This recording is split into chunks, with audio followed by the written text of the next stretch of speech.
Test 2. You will hear a number of different recordings and you'll have to answer questions on what you hear. There'll be time for you to read the instructions and questions and you'll have a chance to check your work. All the recordings will be played once only. The test is in 4 sections. At the end of the test, you'll be given 10 minutes to transfer your answers to an answer sheet. Now turn to Section 1. Section 1. You'll hear 2 friends planning an event. First, you have some time to look at questions 1 to 6.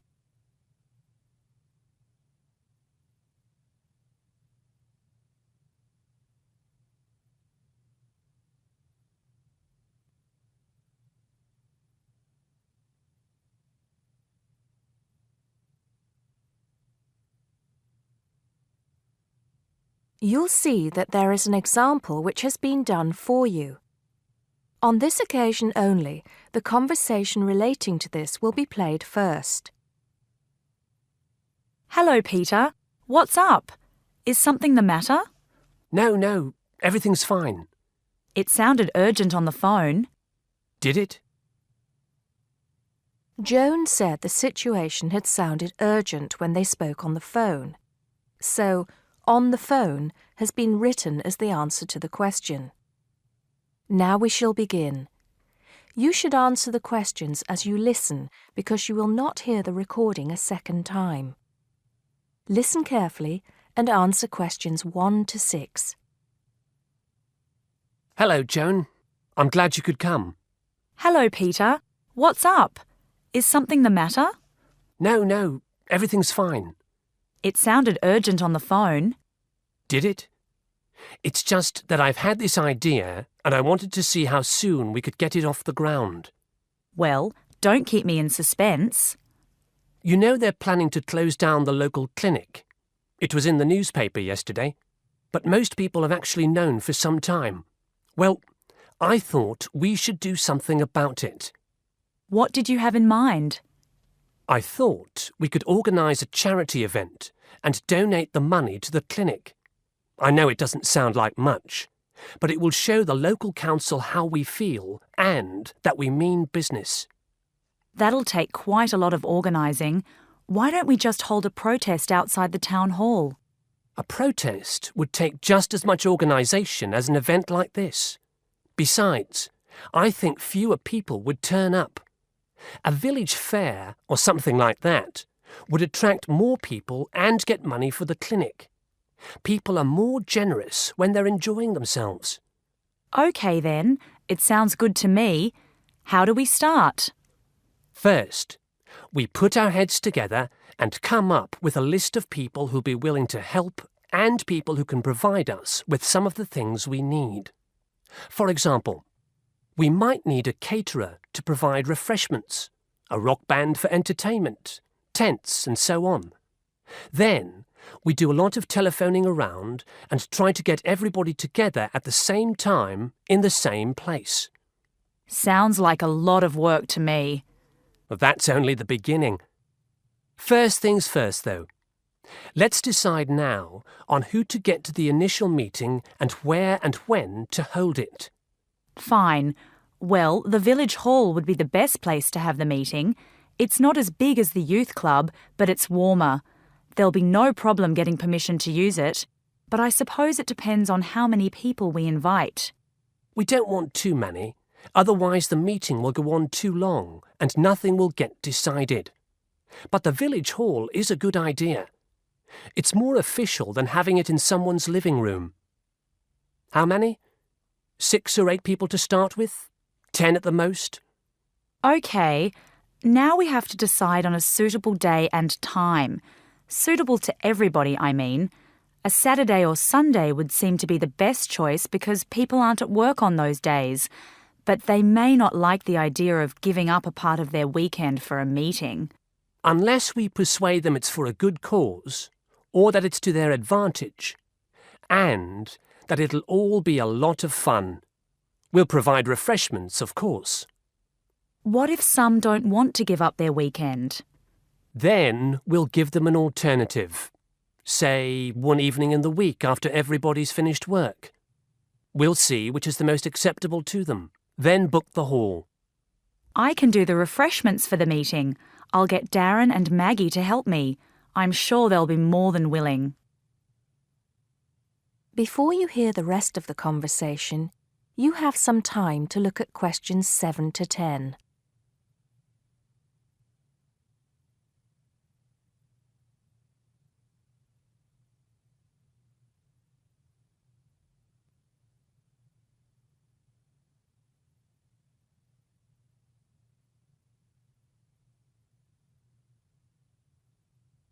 Now listen and answer questions 7 to 10.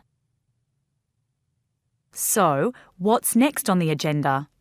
A list of who we want at the meeting. Yes, of course. Obviously, we want someone from the clinic. I think Dr. Perkins would be best. He can tell us exactly what the financial situation is there. You know, how much money it takes to keep the place running, and how important it is for the community to have the clinic. The vicar too. He can rally lots of support. And Mr. Sims, our Member of Parliament. He is very busy, but I think I can persuade him to come, or get his wife to persuade him to come. I see her quite a lot socially. That's great. 2 other people I have in mind are Freddie Smith. The journalist? Yes. Well, he's the editor of the local paper now, and might be useful. He might let us advertise for free, and he'll know how to go about getting leaflets and posters printed. That's another thing. We'll need volunteers to put leaflets through people's doors and stick up posters all over the place. We can decide that at the meeting. What about the other person? What other person? You said you had 2 people in mind, Freddie Smith and... Oh, yes, Mr. Gates. Mr. Gates. Do I know him? You must do. He owns Greatfields Farm. We need a large area to hold the fete. Right. So how many have we got then? 7 or 8? There's Dr. Perkins, Mr. Sims, that journalist. Freddie Smith, you mean? Yes, him. And the vicar and Mr. Gates, the farmer. That's only 5. There's you and me. That's 7. That will do for now. Let's start making phone calls. That is the end of section 1. You now have half a minute to check your answers.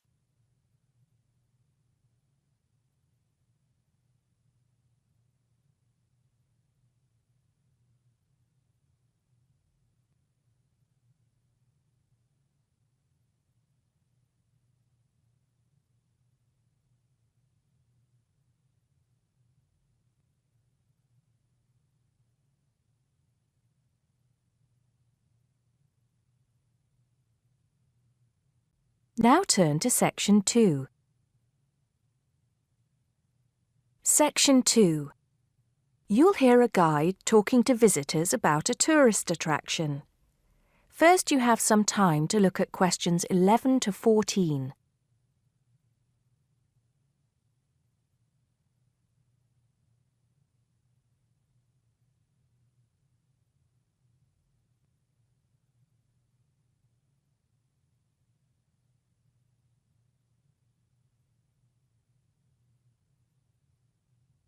Now listen carefully and answer questions 11 to 14.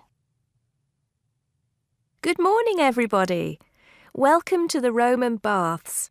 My name's Amanda, and I'm your guide for today. Before we begin the tour, I'd like to point out that we have child carriers, free of charge, of course, for those of you with young children, and I can see that there are 1 or 2 of you here this morning. It might make things a bit easier for you than using a pushchair.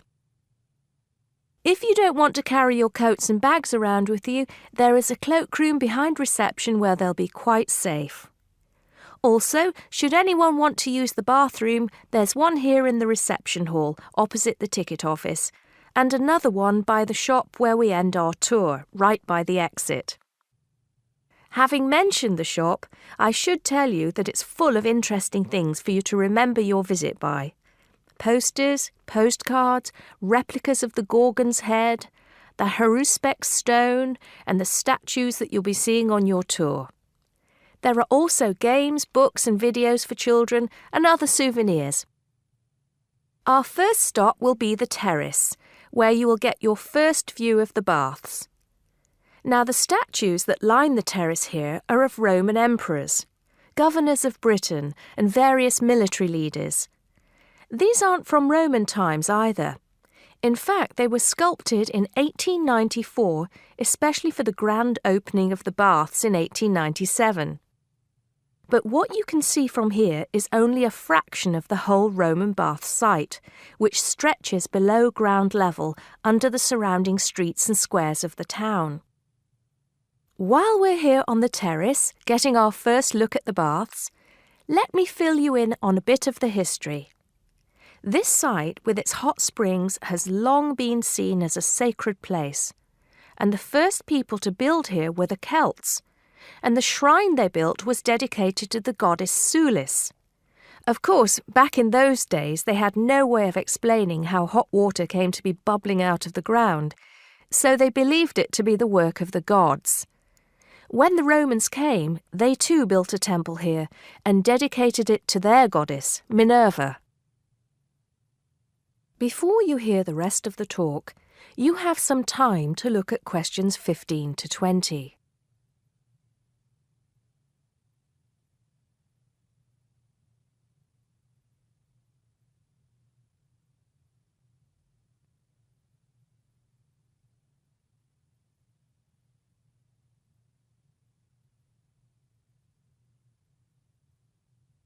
Now listen and answer questions 15 to 20. The bath you can see from here is called the Great Bath. Not very imaginative, I know, but it is the biggest. Impressive, isn't it? At one time it was housed in a huge vaulted hall 40 metres high, which for many people of the period must have been the largest building they'd ever seen in their lives. The bath itself is 1.6 metres deep, ideal for bathing, and has steps leading down to the water on all sides.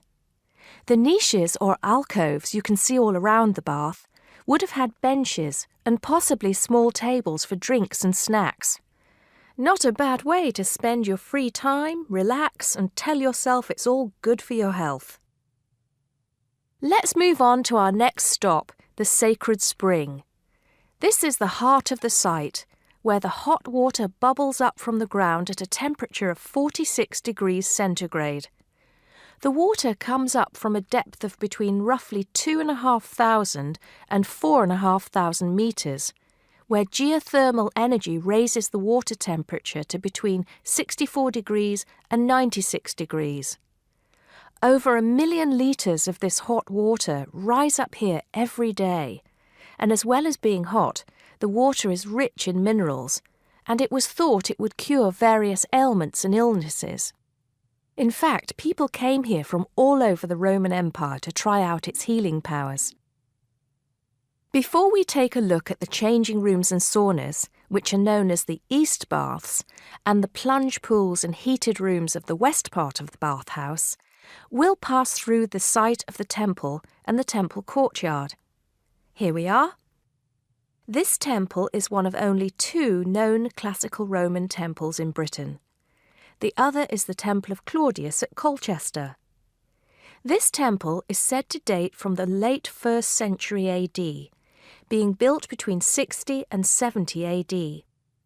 But the original temple has been knocked about and added to over the centuries, and what you can see here are just bits of the original temple. Okay, shall we move on? That is the end of section 2. You now have half a minute to check your answers.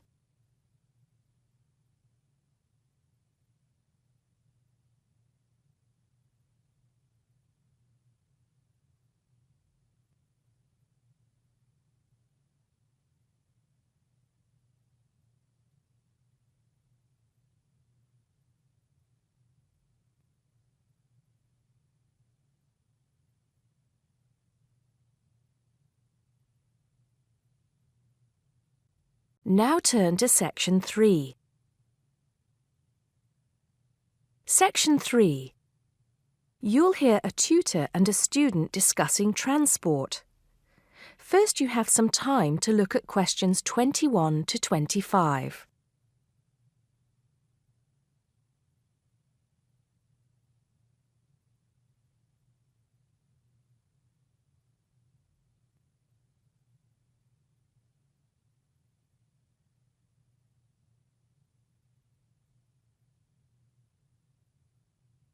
Now listen carefully and answer questions 21 to 25. Come in, John, come in. How's the paper going? Morning, Mr. Taylor. Pretty well, actually. Good, good. It's not all about bicycles, is it? I know you've got a thing about bicycles. Yes, but that's just... There are other ways to get around town, you know. Yes, I know, and I think I've researched pretty well all of them. Right then. So your paper's about urban transport in London, eh? Not just London, but that is going to be the focus. I've also looked at urban transport systems in cities around the world: Madrid, Beijing, Mexico City, Amsterdam, Paris, other countries too. You have been busy, haven't you? What's the purpose of your study? Well, two things really.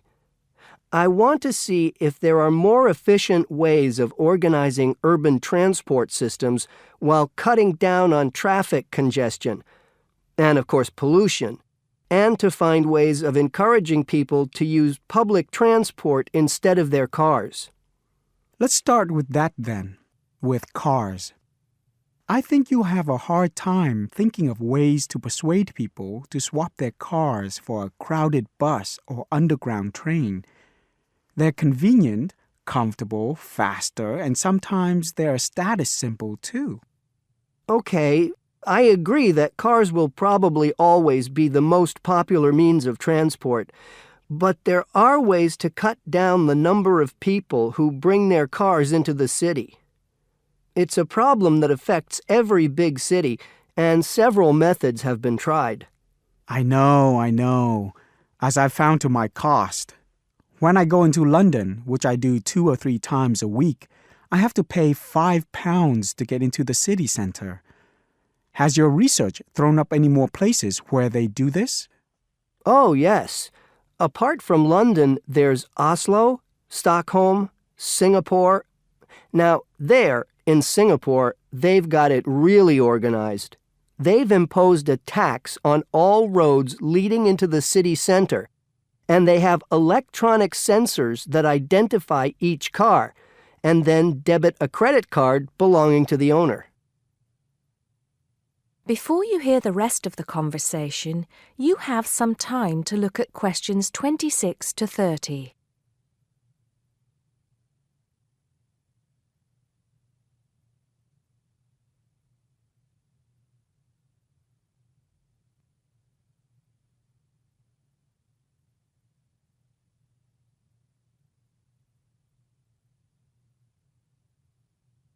Now listen and answer questions 26 to 30. And other cities, instead of charging motorists to come into the city center, have tried other measures. Such as? Well, in Athens, cars are only allowed to go into the city center on alternate days, depending on their license plate number.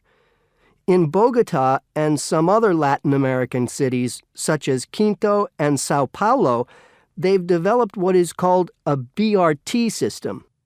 A what? A BRT system, a bus rapid transit system. People leave their cars outside the city and take buses, which have special express lanes into and through the city. It's been so successful that they're trying it out in Mexico City, Beijing, Seoul, and Taipei. And other cities are pedestrianizing more and more areas of the city center. I see.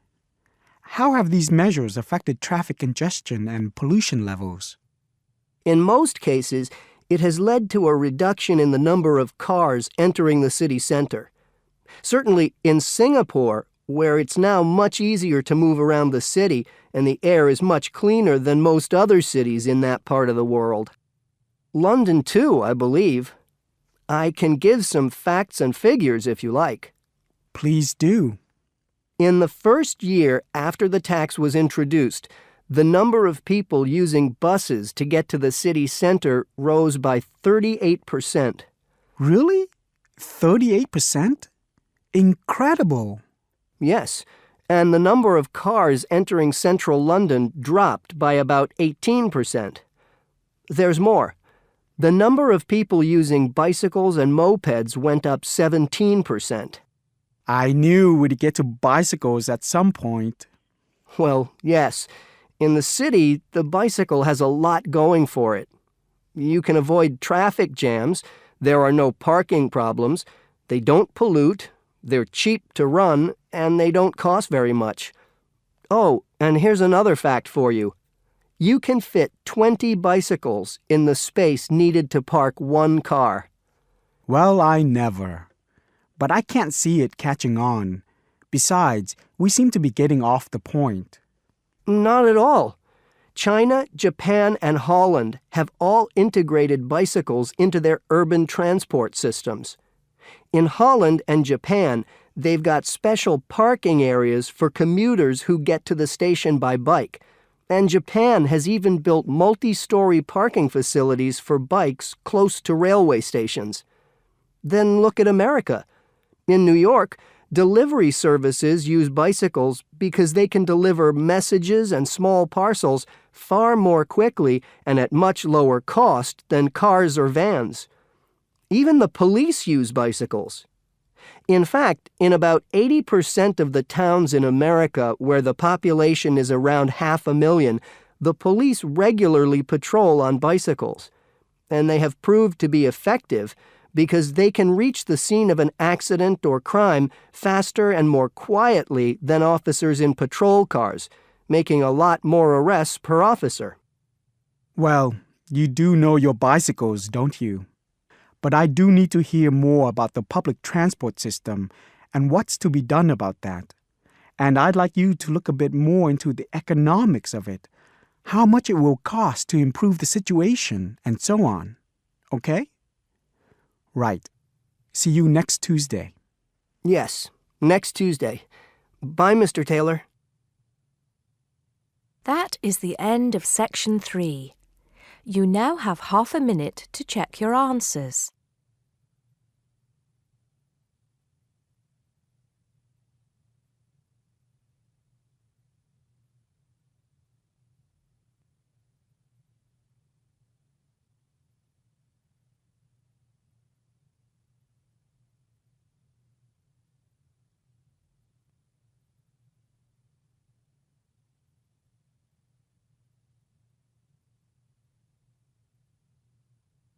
Now turn to section 4. Section 4. You'll hear a lecturer talking to a group of science students. First, you have some time to look at questions 31 to 34.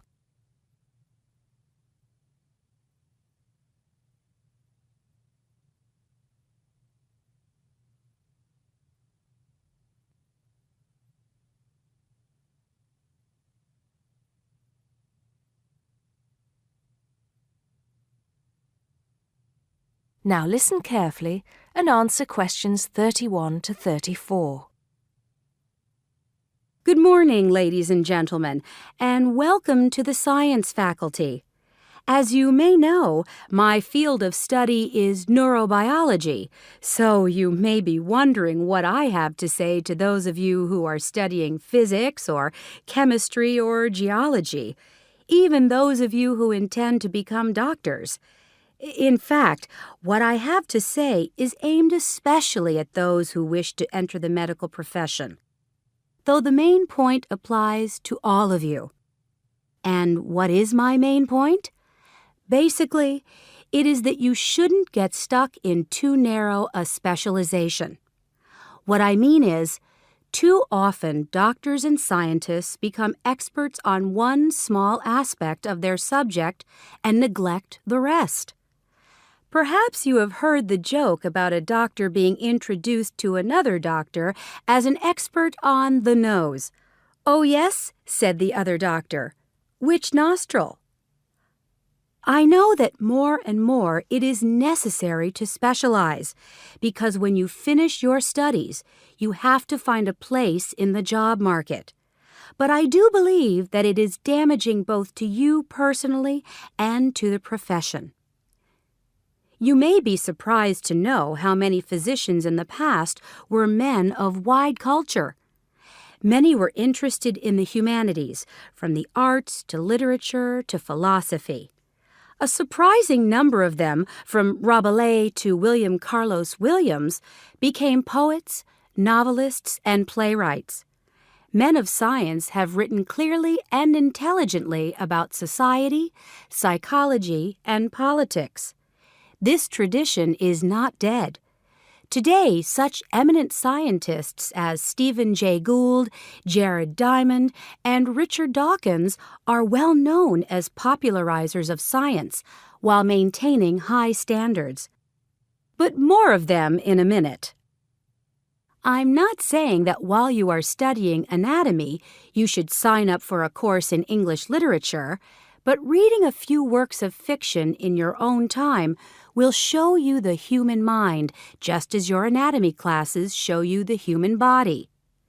Science faculties and medical schools, it seems to me, now largely ignore this human dimension. Furthermore, the study of medicine, and psychology for that matter, is largely about what has gone wrong with the body and the mind. That is, it mostly deals with the abnormal. Before you hear the rest of the talk, you have some time to look at questions 35 to 40.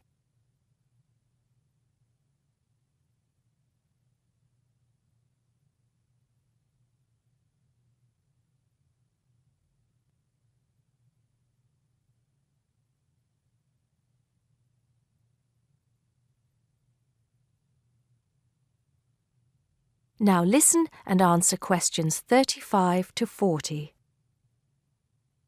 So, to try and correct this situation, if only in a small way, I have come up with some extra reading for you to do.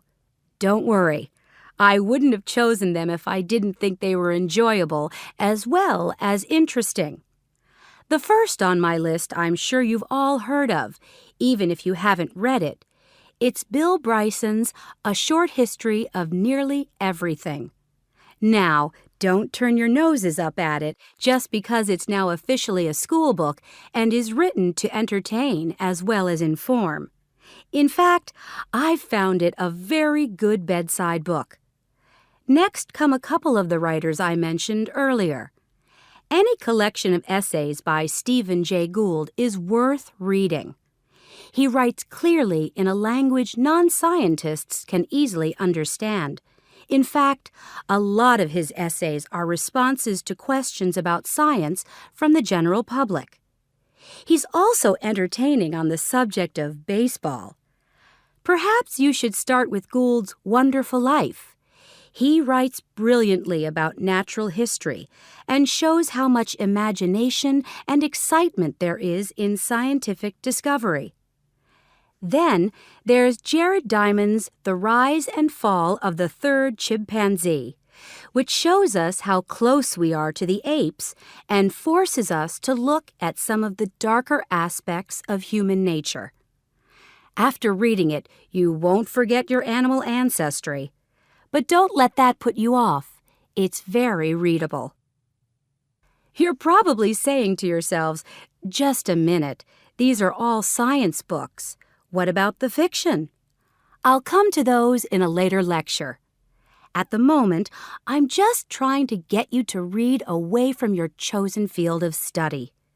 However, I will recommend one work of fiction now, though it might come as a bit of a surprise. If it does, it means you haven't read it. The book is The Water Babies by Charles Kingsley. I can see I have surprised you. Well, It is in fact the first fictional response to Charles Darwin's On the Origin of Species. Yes, it is a children's book, but full of surreal fantasy and wit. The fifth book on the list is a biography, The Emperor of Scent by Chandler Burr. To my mind, it's not particularly well written, but it is a fascinating story.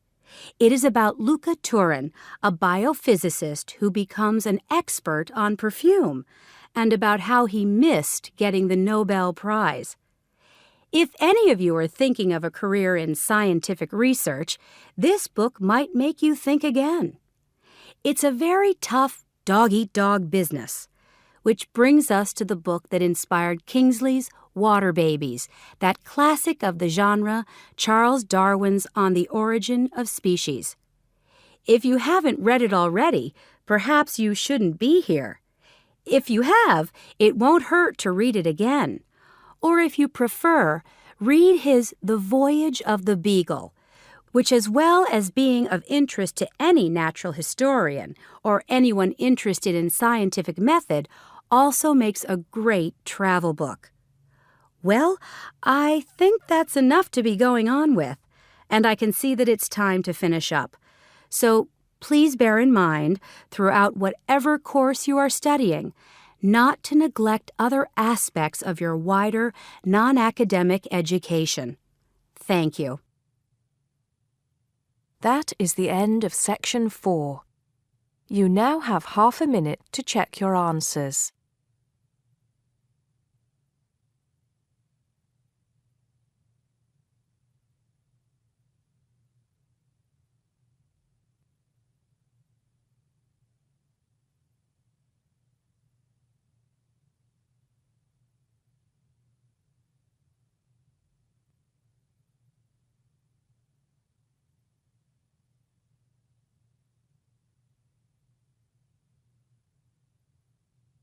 That is the end of the listening test. You now have 10 minutes to transfer your answers to the listening answer sheet.